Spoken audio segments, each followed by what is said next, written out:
till the age of 60, he never put his forehead on the ground, never made a sajda. He was born into a Muslim family, in a Muslim country. Until the age of 60, he never prostrated before Allah subhanahu wa ta'ala, not even a single time. He had 2 sons, and Allah guided his sons in their 20s. They started practicing them praying, and they tried to give their father da'wah, give him advice over and over again, but he never responded to his children. He always thought that these are my children, I know more than they do. So he never dealt or handled his pride in order to listen to his sons. And one day he saw his son, his eldest son, growing his beard. And after his son gave him advice, he said, why don't you shave this? Why don't you take it away? The son got shocked. And he just said, out of shock, in a state of shock, he said, I'm afraid you'll go to the hellfire. I'm afraid you'll go to the hellfire. He just got offended, and sometimes we mix our personal feelings with our concern for others in terms of da'wah. But subhanallah, it brought about good results. That very word shook the father. He started thinking about himself. And subhanallah, a few months later, the father sneaks into the masjid and makes his first prayer ever in the masjid, where his son leads the prayer. The son didn't know the first couple of times, but other people brought it to his attention. Understanding that his father has an issue with pride, he never spoke with his father about it. He said, it seems that he found his way, let him carry on his own. And that's exactly what he did. This man used to smoke 80 cigarettes every day. 80 cigarettes every day.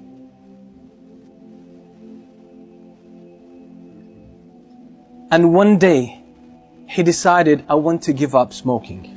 And that was after listening to many classes delivered by his own son. He used to hide behind one of the poles in the masjid and listen to his son speaking. Listen to his son preaching, and he got impressed. His head turned around. His view of life, his outlook on life started changing. He realized, he thought he had a life. He thought he was leading a good life. But now he realized that this is the real life. It's in the masjid. Real life is when you connect with Allah subhanahu wa ta'ala. That's when you start to feel the sweetness of life and the sweetness of iman.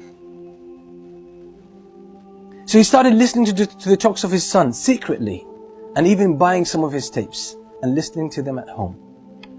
And ultimately one day, for those who can't give up any kind of addiction, they're stuck with some kind of addiction, cigarettes, alcohol, even any other thing. Sometimes sins could be very addictive. Being unable to lower your gaze, watching nasty things on the internet and on TV, that's a form of addiction, and people can't break from it. Sometimes it's worse than smoking. This father one day decided to give up smoking.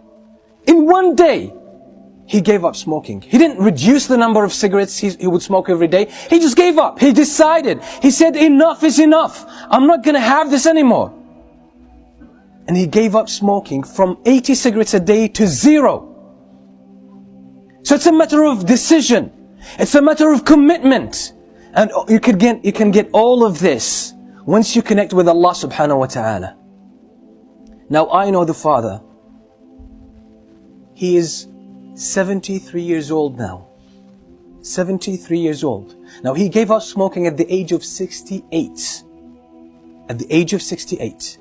Now, among the learned people that I know in my life, and I know a lot, he's one of the most outstanding. At the age of 68, his life took a new direction.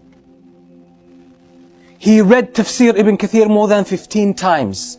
He read the Tafsir of Ibn Jarir al-Tabari, which is more than 20 volumes, more than 10 times. He read the history of Ibn Jarir al-Tabari so many times. He read the Silsila Sahiha by Shaykh al-Albani, Silsila Da'ifa, more than 30 volumes altogether. He read all of that. And when you sit with him, he talks to you about knowledge, deep knowledge. And sometimes you talk to some of our youth and they say, seeking knowledge is hard. It's difficult. What about this man? How much memory has he got left at the age of 68? That now he's one of the strong students of knowledge in his own country.